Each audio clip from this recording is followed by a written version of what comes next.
qui est intéressé par le service et par la politique et par le service politique. Donc je pense que je suis personnellement très heureux d'être à côté de Béatrice aujourd'hui, car nous sommes vraiment dans ce registre. Alors, en fait, la démarche de Béatrice sur le plan politique est partie d'un constat extrêmement simple.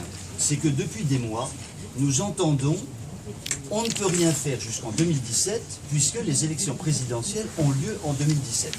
Et quand on dit ça, on fait simplement une erreur puisque la Constitution de 58 avait prévu dans un article, qui est le fameux article 68, que le président de la République pouvait être destitué par le Parlement constitué en haute cour. Le seul petit problème, c'est que la loi organique n'a jamais été votée. Alors d'ailleurs, j'ouvre la réflexion, on pourra se poser la question, pourquoi cette constitution voulue par le général de Gaulle, qui était une constitution plutôt équilibrée, s'est traduite par un article qui a été finalement enterré. C'est intéressant et je pense qu'il faudra en reparler. La deuxième chose, c'est que le gouvernement Sarkozy s'est saisi du problème au moment de la réforme constitutionnelle et je vous rappelle, je ne sais pas si vous le savez, mais vous le savez sûrement, c'est qu'en janvier 2012 a été voté à l'Assemblée nationale ce projet de loi organique permettant de destituer le président de la République. Or, quand ce projet de loi organique voté à l'Assemblée nationale est parti au Sénat, cela a été enterré. Deuxième interrogation que je livre à votre sagacité. Donc, quand j'entends notre ami Henri Guénaud pontifier en disant que Béatrice Bourges est la veille, jour de colère, lors de l'annonce de la saisie du Parlement en haute cour, commet un coup d'État institutionnel, il faudra quand même qu'Henri Guénaud m'explique ce qu'est un coup d'État institutionnel. Parce que, ou bien on applique la Constitution et on ne fait pas un coup d'État, ou on n'applique pas la Constitution et on fait un coup d'État.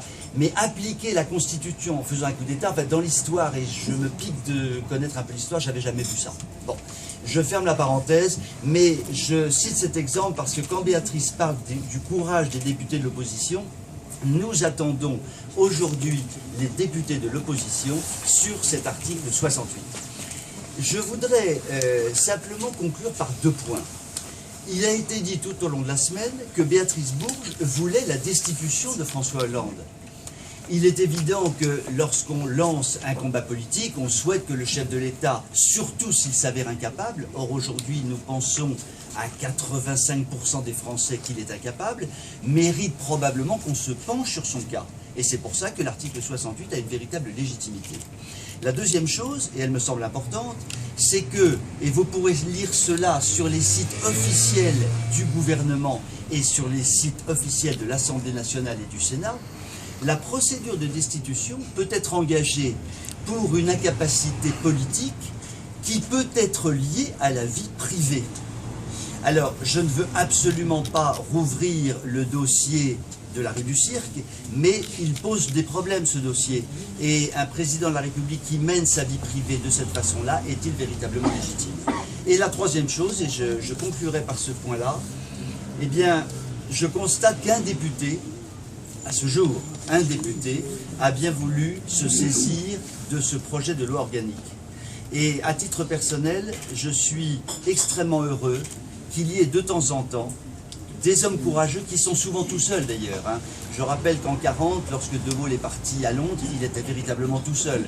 On a vu ce qui s'est passé quelques années plus tard. Et bien là, on a un député courageux, Jacques Bompard, qui s'est saisi de ce projet de loi organique parce que, en démocratie, il serait quand même surprenant que le Parlement, en cas de manquement très grave du président de la République, ne puisse pas se saisir de ce cas pour destituer un président qu'il considère incapable.